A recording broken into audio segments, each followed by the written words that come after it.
दोस्तों नमस्कार। बीते 72 घंटों के भीतर जो कुछ अफगानिस्तान में हो रहा है उसने अफगानिस्तान को 25 साल पुरानी परिस्थितियों में लाकर खड़ा कर दिया है। और भारत के सामने सबसे बड़ी चुनौती यही है कि 25 बरस पहले जिस तरीके से भारत ने अफगानिस्तान से सब कुछ समेट लिया था, उस वक्त भी तालिबान की मौजूदगी थी। तो क्या मौजूदा वक्त में भी भारत अफगानिस्तान से सब कुछ समेट ले, या फिर मौजूदा वक्त को वो मान्यता दे दे, या फिर एक बीच का रास्ता अपनाए और इंतजार करे कि अफगानिस्तान के घटनाक्रम किस तरीके से बदलते हैं, किस तरीके से वहां पर जातियों का संघर्ष होता है सत्ता के लिए। लेकिन मौजूदा स्थिति बीते 25 बरस के हालात से भी बुरी है, क्योंकि आज की तारीख में अफगानिस्तान के भीतर तालिबान का कोई विरोध नहीं है। कोई भी पॉलिटिकल ऑर्गेनाइजेशन तालिबान के विरोध में मौजूद नहीं है। राष्ट्रपति जिस तरीके से वहां से भाग गए, तकरीबन 3 लाख सेना जिस तरीके से बिना लड़े हुए हार मान गई, जिस तरीके से अमेरिकी फौज लौटी और अमेरिकी फौज के पास जो हथियार थे, आज की तारीख में तालिबान ने उस पर कब्जा कर लिया है और उसके पास हथियारों का जखीरा है। लेकिन सवाल भारत के लिए सिर्फ अफगानिस्तान के भीतर तालिबान की मौजूदगी भर का नहीं है। सबसे बड़ा सवाल यह है कि तालिबान के पीछे आईएसआई की मौजूदगी भारत ने आज से नहीं देखी है। 1999 में जब भारत का विमान अपहरण कर कंधार ले जाया गया था, उस वक्त भी भारत की तरफ से 3 नेगोशिएटर जो कंधार पहुंचे थे, उसमें एक मौजूदा वक्त के जो राष्ट्रीय सुरक्षा सलाहकार डोभाल साहब हैं, वह भी मौजूद थे। और उस वक्त उन्होंने बहुत साफ तौर पर कहा था कि जब वो वहां पर नेगोशिएशन के लिए पहुंचे तो उनके सामने आईएसआई के 2 अधिकारी खड़े थे। उसमें से एक अधिकारी लेफ्टिनेंट कर्नल के रैंक का था और दूसरा मेजर के रैंक का था, और दोनों पाकिस्तान में बड़े लंबे समय तक अपनी मौजूदगी का एहसास वहां के प्रशासन और वहां की सत्ता के साथ करीबी का करवा चुके थे। और उनकी मौजूदगी तालिबान के भीतर कंधार के साथ उस वक्त मौजूद थी, और मौजूदा वक्त में तो पूरी सत्ता ही तालिबान की हो चली है। तो क्या यह माना जाए कि आईएसआई की मौजूदगी तालिबान के भीतर पाकिस्तान को रणनीतिक तौर पर इतनी बड़ी जीत दिला चुकी है, जो आने वाले वक्त में भारत के लिए एक संकट का सबब है? क्योंकि जो भी किरदार तालिबान से जुड़े हुए अब सत्ता संभालने के लिए नजर आ रहे हैं, उनके कोई ना कोई ताल्लुकात किसी ना किसी रूप में पाकिस्तान के साथ रहे हैं। आईएसआई से उनकी निकटता रही है। सवाल सबसे बड़ा यह हो चला है कि बीते 20 बरस में भारत ने भी अफगानी फौज के बहुत सारे सैनिकों को ट्रेनिंग दी, अमेरिका ने भी ट्रेनिंग दी, लेकिन जैसे ही तालिबान आया, वो जिस तरीके से ढह के चीजें गिर गई, यह कोई समझ नहीं पाया क्या वाकई विरोध की कोई गुंजाइश नहीं थी। और जिस तरीके से कंधार और काबुल तक तालिबान पहुंचता चला गया और तमाम हथियारों को समेटते हुए चलता चला गया, वह सिर्फ एक हार भर है या उसके पीछे पाकिस्तान की अपनी कूटनीति, आईएसआई की अपनी समझ, उसकी बड़ी जीत है? हमें लगता है आज चंद पन्नों को खोलने की जरूरत है। आपके जहन में तुरंत यह सवाल होना चाहिए कि यह टकराव जो पाकिस्तान के साथ है, क्या आने वाले वक्त में बढ़ने वाला है?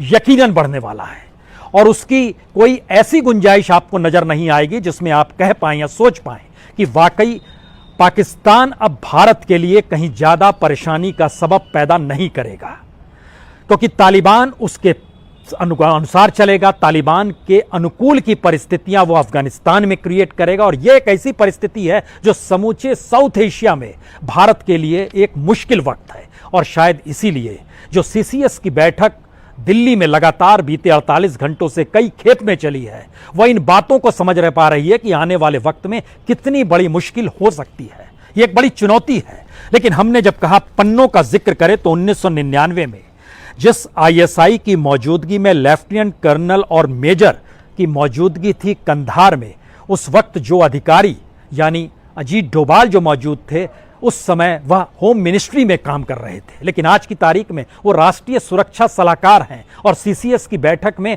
उनकी मौजूदगी इस बात का एहसास कराती है कि वो जानते हैं कि आईएसआई तालिबान के साथ कैसे रिश्ते रखता है, और आईएसआई आने वाले वक्त में अब पाकिस्तान के भीतर भी किस तरीके की सोच को डेवलप करेगा। सवाल है कि तालिबान को लेकर जो भी किरदार इस दौर में नजर आ रहे हैं, उन किरदारों पर अगर आप एक नजर डालें तो सभी के ताल्लुकात कहीं ना कहीं पाकिस्तान से रहे हैं। हिबतुल्लाह अखुंजादा, यह इस्लाम धर्म के विद्वान कंधार से आते हैं। तालिबान की दिशा बदलने में इनका हाथ माना जाता है। 80 के दशक में ये रूस की फौज के साथ भी दो दो हाथ कर चुके हैं और ये कमांडर उस वक्त हुआ करते थे जब रूसी फौज थी, लेकिन अब अमेरिकन फौज में भी ये विद्रोह की भूमिका में। और दरअसल इनकी ताकत बढ़ी क्योंकि तालिबान के जो पूर्व प्रमुख हुआ करते थे अख्तर मोहम्मद मंसूर, उनके ये डिप्टी थे और उनकी मौत के बाद मंसूर ने एक लिहाज से अपनी पूरी विरासत या वारिस इन्हीं को बना दिया। और यह अपने तौर पर इनकी पहली मुलाकात क्वेटा में आईएसआई और तालिबानियों के साथ हुई, जहां से इनकी स्थिति अच्छी होने लगी और आज की तारीख में वह सत्ता संभालने वाले लोगों में शुमार हैं जो तालिबान अफगानिस्तान में सत्ता संभालने वाली है। दूसरा नाम हर जहन में आता है मुल्ला अब्दुल गनी बरादर। ये दरअसल 1994 में तालिबान के गठन में जरूर मौजूद थे, लेकिन याद कीजिए 2010 में इनकी गिरफ्तारी कराची में हुई थी, जिसमें अमेरिका का दबाव था और पाकिस्तान को इनको गिरफ्तार करना पड़ा। लेकिन 3 बरस के भीतर 2013 में इनको पाकिस्तान ने छोड़ भी दिया। यह वहां के प्रधानमंत्री बन सकते हैं या राष्ट्रपति बन सकते हैं, जो नाम बार बार निकल कर आ रहा है, ताल्लुकात पाकिस्तान से ही है। तीसरा नाम मोहम्मद याकूब, 30 साल के हैं, तालिबान के सैन्य अभियानों में प्रमुख भूमिका निभाने वाले रहे हुए हैं और मंसूर की मौत के बाद इनको सुप्रीम कमांडर के तौर पर कुछ लोग लाना चाहते थे और इनकी पूरी ट्रेनिंग जो खास तौर से अफगानिस्तान और पाकिस्तान की सीमा सटी हुई है, यह भी एक महत्वपूर्ण है कि पश्तून जो हैं पाकिस्तान और अफगानिस्तान की सीमा तक को नहीं मानते। वो मानते हैं कि सब कुछ उनका अपना ही है और उसी लिहाज से उनकी आवाजाही रहती है। उसी इलाके में मोहम्मद याकूब की ट्रेनिंग हुई है। सिराजुद्दीन हक्कानी, ये 45 वर्ष के हैं, हक्कानी नेटवर्क के नेता हैं। पाकिस्तान अफगान सीमा पर तालिबान की जो फाइनेंशियल यानी वित्तीय और सैन्य जरूरतें होती हैं उसको पूरा करते रहे और उसको पूरा कराने में आईएसआई की एक बड़ी भूमिका रही है। और 5वां नाम है अब्दुल हाकिम का। सबसे महत्वपूर्ण यह है कि यह तो क्वेटा में एक मदरसा चलाते रहे हैं। अगर इस दौर को यह समझ पा रहे हैं तो फिर एक क्षण के लिए दोबारा लौट चलिए 1999 में और याद कीजिए किन 3 लोगों की रिहाई हुई थी 1999 में विमान अपहरण जब हुआ था। उस समय जो 3 नाम थे उसमें जैश ए मोहम्मद के मसूद अजहर थे। मसूद अजहर सीधे सीधे आज भी पाकिस्तान में है और बहावलपुर में इनका जन्म हुआ और एक लिहाज से यूनाइटेड नेशन ने जो लिस्ट इंटरनेशनल टेररिस्टों की जारी की उसमें इनका नाम है, लेकिन यह आज भी जैश ए मोहम्मद के तौर पर वहां की मौजूदगी संगठन को चलाने वाले नेता के तौर पर पाकिस्तान में ही है।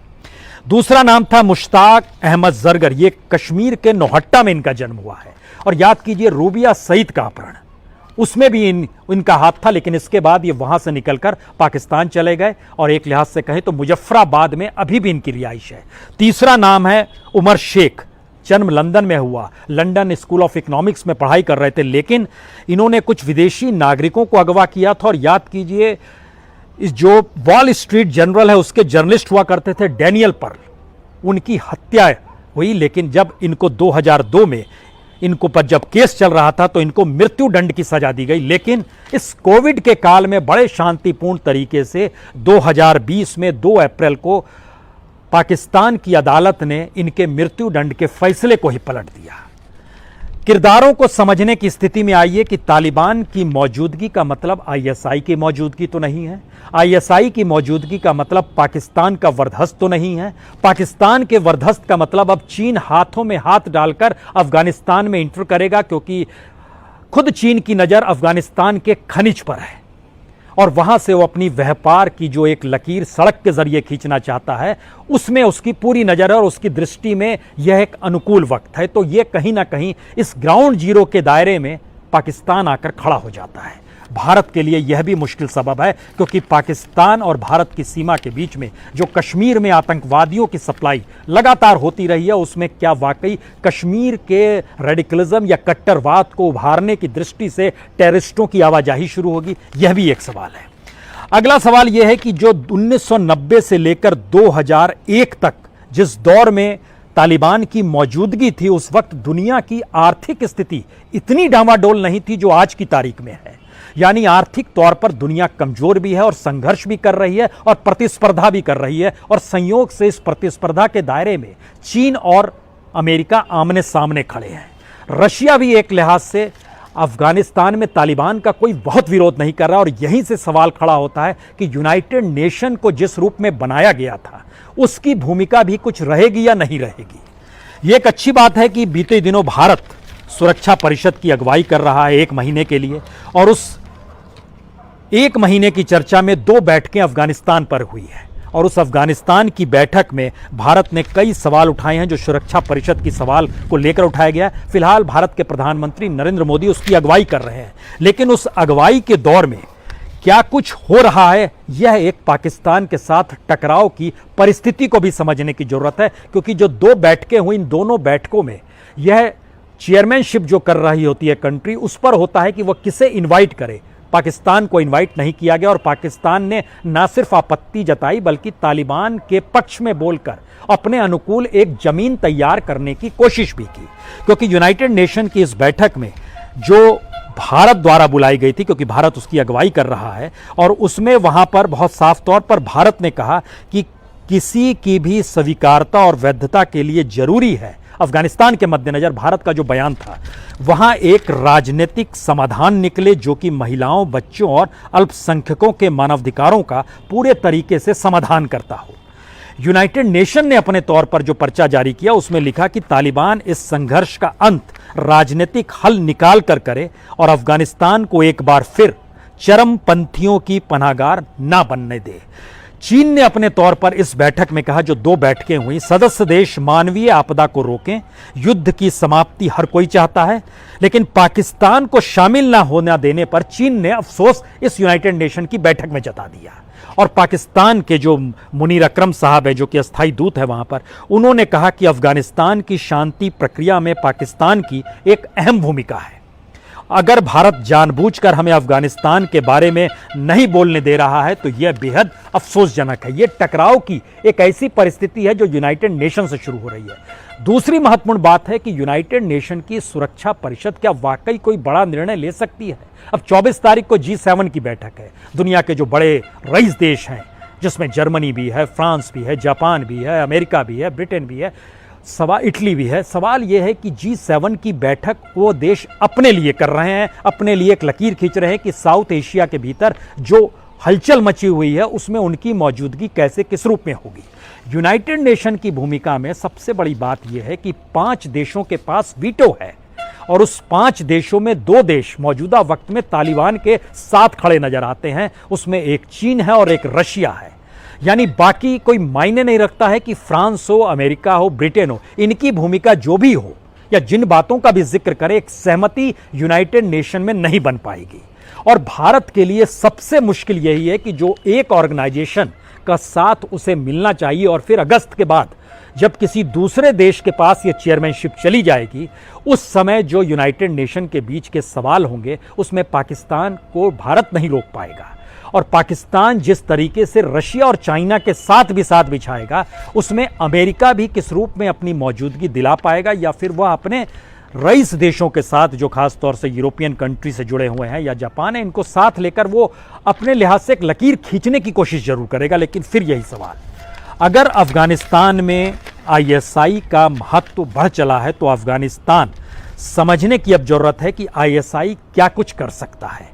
एंटी वेस्ट टेररिस्ट का पनाहगार वो अफगानिस्तान को बना सकता है। और बड़ी तादाद में, याद कीजिए 9/11 में भी अलकायदा जिस समय था उस समय भी आवाज इसीलिए निकल रही थी, वो सभी एंटी वेस्ट टेररिस्ट के तौर पर थे और उस समय कहा जाता था क्लैशेस ऑफ सिविलाइजेशन का जिक्र हो रहा था। उस समय सभ्यताओं के टकराव को देखा गया था, क्रिश्चियनिटी और मुसलमान को लेकर, इस्लाम को लेकर। लेकिन इस दौर में जो परिस्थिति बनी है, क्या वाकई अफगानिस्तान की जमीन एंटी वेस्ट टेररिस्ट के साथ अगर जमा होनी शुरू होगी और उसको एक स्पेस मिल जाएगा, मान्यता मिल जाएगी कानूनी तौर पर सत्ता के जरिए, तो भारत के लिए यह मुश्किल सबब होगा, क्योंकि पाकिस्तान हर हाल में चाहेगा वो कश्मीर को डिस्टर्ब करे।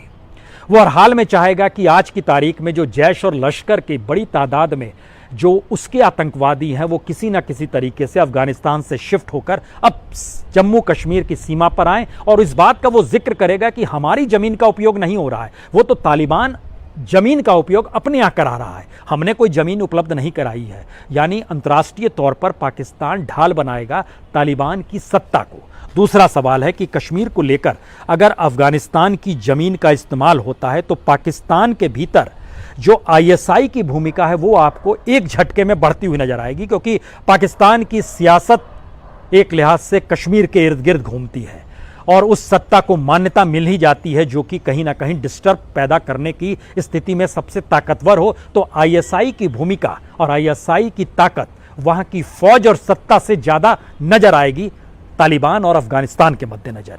चौथी चीज यह है कि क्या वाकई अभी तक माना जाता था इमरान खान फौज के सहारे चलते हैं, लेकिन अब आईएसआई की भूमिका बड़ी होगी तो इमरान को भी आईएसआई के हिसाब से ही चलना पड़ेगा। चौथा सवाल है कि जो तालिबान के विरोधी पॉलिटिकल फोर्स जब कोई नहीं है तो दुनिया के दूसरे देश किस फोर्स के पीछे जाकर खड़े हो जाएं, यह एक सवाल है। और शायद अमेरिकी राष्ट्रपति ने यही सवाल किया कि हम अफगानिस्तान में कुछ करें उसके लिए वहां के लोगों को तो कुछ करना होगा। मतलब बहुत साफ था कि जिस तरीके से अशरफ गनी सब कुछ छोड़कर भाग गए, 3 लाख सेना ने एक लिहाज से समर्पण कर दिया, यह स्थिति कैसे आ गई। अब हम किसके पीछे खड़े हैं और हम खुद जाकर वहां की सत्ता तो संभाल नहीं सकते। और भारत के लिए भी यही मुश्किल सबब है। डिप्लोमेटिक तरीके से, कूटनीतिक तरीके से अगर भारत अफगानिस्तान में दखल देने की शुरुआत भी करता है और कर रहा होगा, लगातार करता रहा है, लेकिन इन सब के बीच कोई पॉलिटिकल फोर्स नहीं है। 2011 में और 10-11 में अमेरिका के साथ भारत ने समझौता किया था कि हम वहां पर पुनः निर्माण की परिस्थितियां पैदा करेंगे। अमेरिका ने कहा था आप पैसा लगाएंगे, वहां स्ट्रक्चर बनाएंगे, और नवनिर्माण की जो सोच थी उस दौर में वह एक बिजनेस मॉडल भी था जो अमेरिका के लिए था, भारत के लिए था, इकोनॉमी के लिहाज से। मौजूदा वक्त में जब समूची दुनिया की इकोनॉमी डामाडोल है और यह रास्ता बंद हो गया जो सीधे आपको मध्य एशिया से जोड़ता है और यूरोप से जोड़ता है, वो रास्ता जब बंद हो गया तो आर्थिक परिस्थितियों पर भी असर बहुत साफ पड़ेगा। अब सवाल है कि भारत इन सब के बीच अमेरिका की तरफ किस दृष्टि से देखे। अमेरिका बार बार कह रहा है हमारा काम था अलकायदा को खत्म करना, टेररिज्म को खत्म करना, हमने खत्म कर दिया और हम वापस लौट आए। भारत की मुश्किल यह है कि अगर उसके इर्द गिर्द देखें तो रशिया भी शायद चाइना और पाकिस्तान को छोड़कर भारत के साथ किस रूप में खड़ा होगा, यह भी सवाल है। यही सवाल ईरान को लेकर भी है। ईरान भी, उसकी एक बड़ी सीमा अफगानिस्तान से लगती है। ईरान के सामने भी संकट होगा कि डिप्लोमेटिक तरीके से वो भारत के साथ कैसे संबंधों को अब बनाए।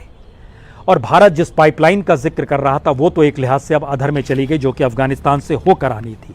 सवाल कई हैं इन सब के बीच कि अफगान की नेशनल आर्मी में जो 3 लाख लोग थे वह अब क्या करेंगे। और अफगानिस्तान के भीतर में जो तालिबान है वो पश्तून अगुवाई करते हैं और पश्तूनों की तादाद 42% है। दूसरे नंबर पर ताजिक आते हैं जो कि 27% हैं। तीसरे नंबर पर उज्बेक और हजारा जाति आती है जो कि लगभग 9% पर है। ये एक लिहाज से चारों एक प्रमुख है, लेकिन ताजिक का महत्व है। और याद कीजिए जब तालिबान था उस समय 90 के दशक में विरोध करने वाला नॉर्दर्न अलायंस था जिसको भारत समर्थन देता था। आज की तारीख में अभी वह भी नहीं है, उसे फिर से खड़ा होना है। क्या अंतर्राष्ट्रीय तौर पर उसे उस रूप में मदद मिलेगी? क्या वाकई वो खड़ा हो पाएगा? और अगर इन सब के बीच सिर्फ और सिर्फ तालिबान की मौजूदगी रहती है, जिसका जिक्र हो रहा है कि मुल्ला अब्दुल गनी बरादर जो हैं वो अपने तौर पर अब इसको संभाल लेंगे, तो यह भी समझने की ज़रूरत है कि जब अमेरिका के साथ बातचीत हो रही थी कि किस तरीके से अमेरिकी फ़ौज की वापसी होगी, उसमें मुल्ला अब्दुल गनी बरादर की भी मौजूदगी थी और तालिबान के जो 4-5 किरदार हैं इनकी भी मौजूदगी उस बातचीत में थी। जो दोहा में ख़ास तौर से एक भूमिका बनाई गई, एक ज़मीन बनाई गई, उसमें इनकी मौजूदगी का एहसास हर किसी को था।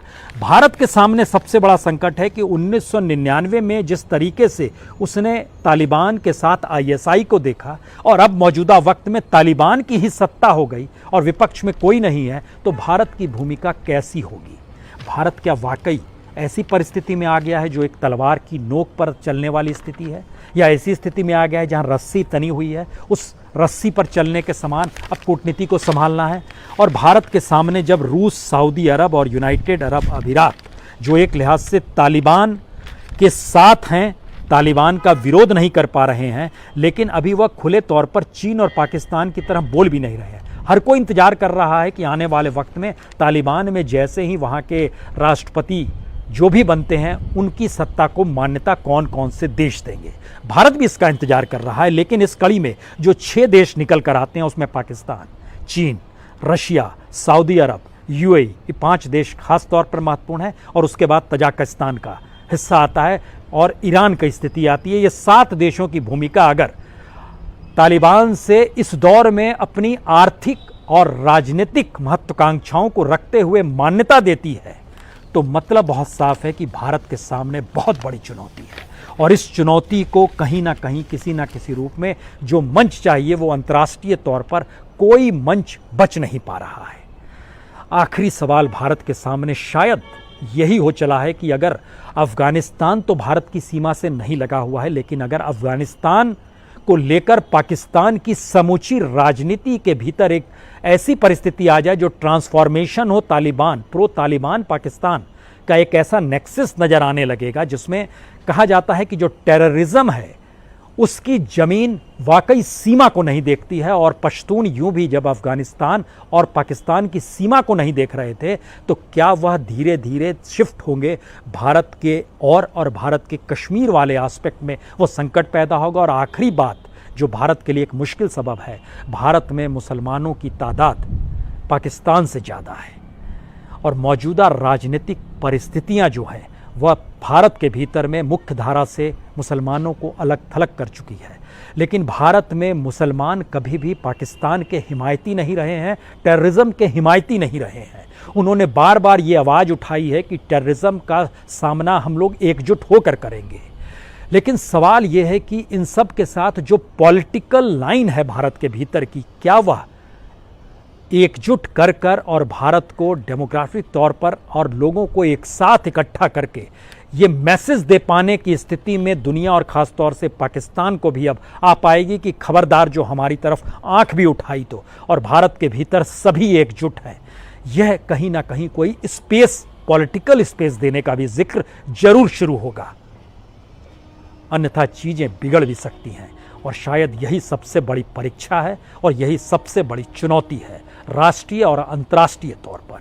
इंतजार सबको करना होगा अगले 72 घंटे में क्या कुछ होता है, क्योंकि यदि किसी भी तरीके से 21वीं सदी में 72 घंटे के भीतर कोई देश 25 साल पीछे चला जाए और उन्हीं परिस्थितियों को जीने लगे, और वह परिस्थितियां जब उनको शहर में लेकर आए तो वह इस तरीके से बिहेव करे जैसे लगे पहली बार वो शहर देख रहे हैं, पहली बार वो सभ्यताओं को महसूस कर रहे हैं, पहली बार डेवलपमेंट देख रहे हैं, लेकिन उनकी हाथों में मिसाइल है, बंदूक है, गोलियां अफरात भरी पड़ी हैं, जहां चाहे वहां गोलियां दाग देते हैं।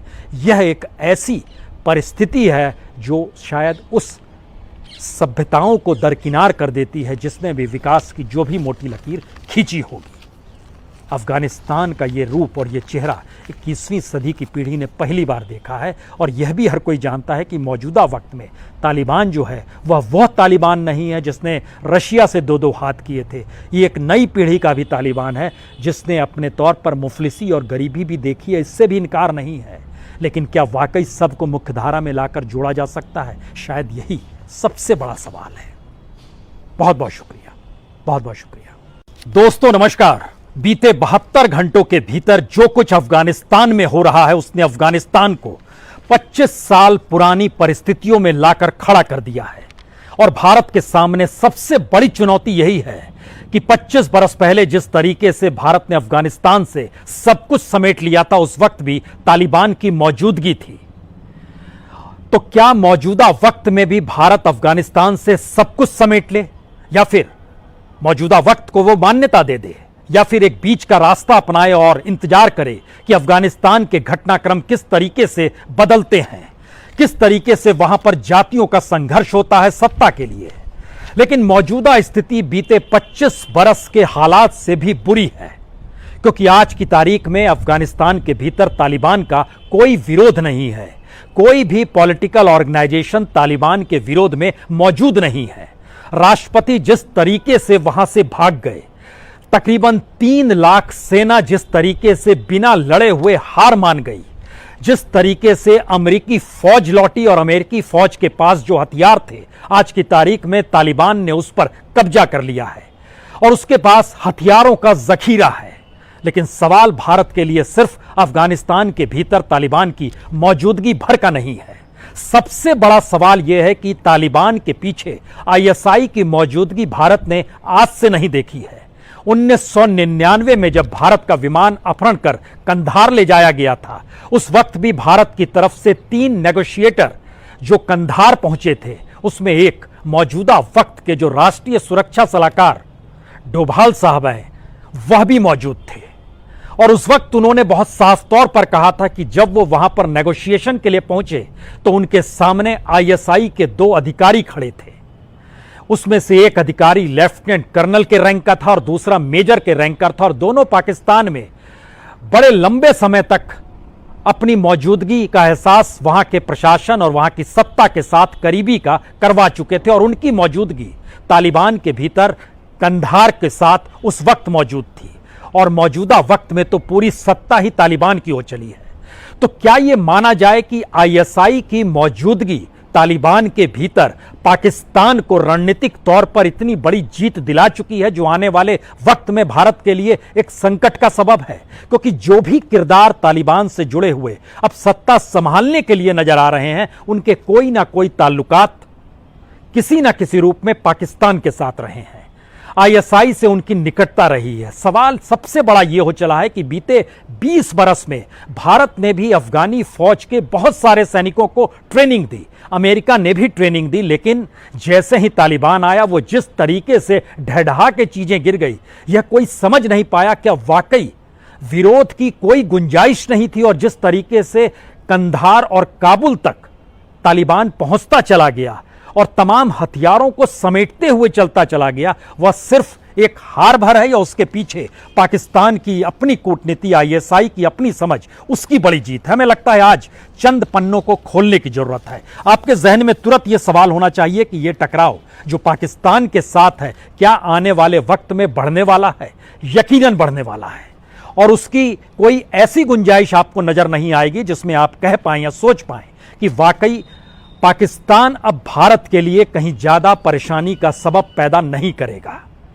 क्योंकि तालिबान उसके अनुसार चलेगा। तालिबान के अनुकूल की परिस्थितियां वो अफगानिस्तान में क्रिएट करेगा, और यह एक ऐसी परिस्थिति है जो समूचे साउथ एशिया में भारत के लिए एक मुश्किल वक्त है। और शायद इसीलिए जो सीसीएस की बैठक दिल्ली में लगातार बीते 48 घंटों से कई खेप में चली है, वह इन बातों को समझ रह पा रही है कि आने वाले वक्त में कितनी बड़ी मुश्किल हो सकती है। यह एक बड़ी चुनौती है। लेकिन हमने जब कहा पन्नों का जिक्र करें तो 1999 में जिस आईएसआई की मौजूदगी में लेफ्टिनेंट कर्नल और मेजर की मौजूदगी थी कंधार में, उस वक्त जो अधिकारी यानी अजीत डोभाल जो मौजूद थे, उस समय वह होम मिनिस्ट्री में काम कर रहे थे, लेकिन आज की तारीख में वो राष्ट्रीय सुरक्षा सलाहकार हैं। और सीसीएस की बैठक में उनकी मौजूदगी इस बात का एहसास कराती है कि वो जानते हैं कि आईएसआई तालिबान के साथ कैसे रिश्ते रखता है, और आईएसआई आने वाले वक्त में अब पाकिस्तान के भीतर भी किस तरीके की सोच को डेवलप करेगा।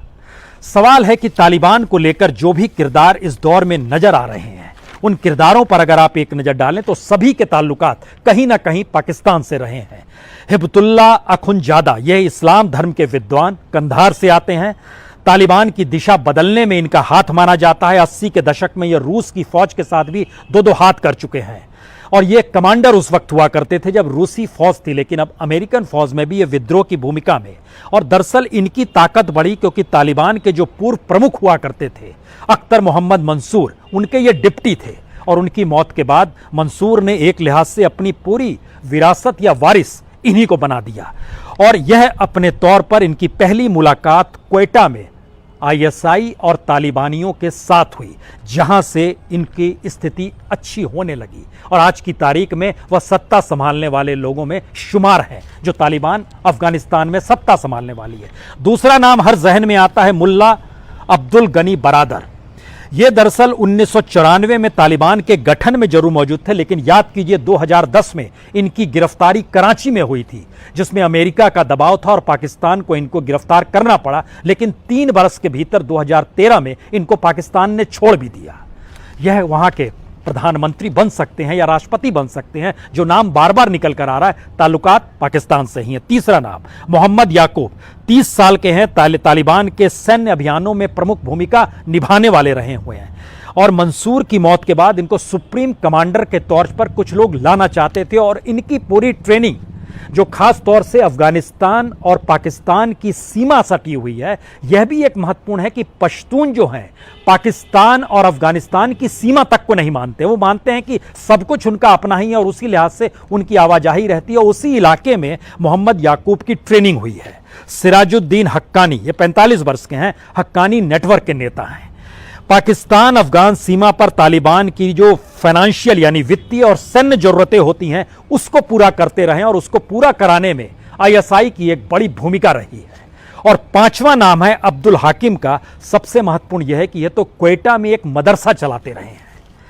अगर इस दौर को यह समझ पा रहे हैं तो फिर एक क्षण के लिए दोबारा लौट चलिए 1999 में और याद कीजिए किन 3 लोगों की रिहाई हुई थी 1999 में विमान अपहरण जब हुआ था। उस समय जो 3 नाम थे उसमें जैश ए मोहम्मद के मसूद अजहर थे। मसूद अजहर सीधे सीधे आज भी पाकिस्तान में है और बहावलपुर में इनका जन्म हुआ। और एक लिहाज से यूनाइटेड नेशन ने जो लिस्ट इंटरनेशनल टेररिस्टों की जारी की उसमें इनका नाम है, लेकिन यह आज भी जैश ए मोहम्मद के तौर पर वहां की मौजूदगी, संगठन को चलाने वाले नेता के तौर पर पाकिस्तान में ही है। दूसरा नाम था मुश्ताक अहमद जरगर। ये कश्मीर के नौहट्टा में इनका जन्म हुआ है। और याद कीजिए रूबिया सईद का अपहरण, उसमें भी इनका हाथ था, लेकिन इसके बाद ये वहां से निकलकर पाकिस्तान चले गए और एक लिहाज से कहें तो मुजफ्फराबाद में अभी भी इनकी रिहाइश है। तीसरा नाम है उमर शेख। जन्म लंदन में हुआ, लंदन स्कूल ऑफ इकोनॉमिक्स में पढ़ाई कर रहे थे, लेकिन इन्होंने कुछ विदेशी नागरिकों को अगवा किया था। और याद कीजिए इस जो वॉल स्ट्रीट जर्नल है उसके जर्नलिस्ट हुआ करते थे डैनियल पर्ल, उनकी हत्या हुई। लेकिन जब इनको 2002 में इनको पर जब केस चल रहा था तो इनको मृत्यु दंड की सजा दी गई। लेकिन इस कोविड के काल में बड़े शांतिपूर्ण तरीके से 2020 में 2 अप्रैल को पाकिस्तान की अदालत ने इनके मृत्यु दंड के फैसले को ही पलट दिया। किरदारों को समझने की स्थिति में आइए कि तालिबान की मौजूदगी का मतलब आईएसआई की मौजूदगी तो नहीं है। आईएसआई की मौजूदगी का मतलब पाकिस्तान का वर्धस्त तो नहीं है।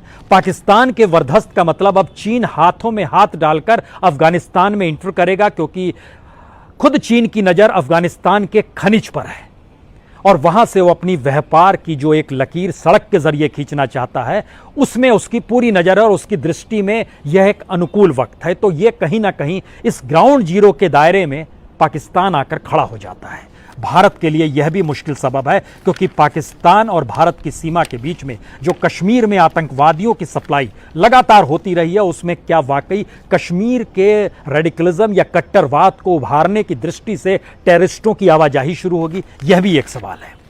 अगला सवाल यह है कि जो 1990 से लेकर 2001 तक जिस दौर में तालिबान की मौजूदगी थी उस वक्त दुनिया की आर्थिक स्थिति इतनी डामाडोल नहीं थी जो आज की तारीख में है। यानी आर्थिक तौर पर दुनिया कमजोर भी है और संघर्ष भी कर रही है और प्रतिस्पर्धा भी कर रही है। और संयोग से इस प्रतिस्पर्धा के दायरे में चीन और अमेरिका आमने सामने खड़े हैं। रशिया भी एक लिहाज से अफगानिस्तान में तालिबान का कोई बहुत विरोध नहीं कर रहा। और यहीं से सवाल खड़ा होता है कि यूनाइटेड नेशन को जिस रूप में बनाया गया था उसकी भूमिका भी कुछ रहेगी या नहीं रहेगी। यह एक अच्छी बात है कि बीते दिनों भारत सुरक्षा परिषद की अगुवाई कर रहा है 1 महीने के लिए, और उस 1 महीने की चर्चा में 2 बैठकें अफगानिस्तान पर हुई है। और उस अफगानिस्तान की बैठक में भारत ने कई सवाल उठाए हैं जो सुरक्षा परिषद की सवाल को लेकर उठाया गया। फिलहाल भारत के प्रधानमंत्री नरेंद्र मोदी उसकी अगुवाई कर रहे हैं, लेकिन उस अगुवाई के दौर में क्या कुछ हो रहा है यह एक पाकिस्तान के साथ टकराव की परिस्थिति को भी समझने की जरूरत है। क्योंकि जो 2 बैठकें हुई, इन दोनों बैठकों में यह चेयरमैनशिप जो कर रही होती है कंट्री, उस पर होता है कि वह किसे इनवाइट करे। पाकिस्तान को इनवाइट नहीं किया गया और पाकिस्तान ने न सिर्फ आपत्ति जताई बल्कि तालिबान के पक्ष में बोलकर अपने अनुकूल एक जमीन तैयार करने की कोशिश भी की। क्योंकि यूनाइटेड नेशन की इस बैठक में जो भारत द्वारा बुलाई गई थी, क्योंकि भारत उसकी अगुवाई कर रहा है, और उसमें वहां पर बहुत साफ तौर पर भारत ने कहा कि किसी की भी स्वीकारता और वैधता के लिए जरूरी है, अफगानिस्तान के मद्देनजर भारत का जो बयान था वहां एक राजनीतिक समाधान निकले जो कि महिलाओं, बच्चों और अल्पसंख्यकों के मानवाधिकारों का पूरी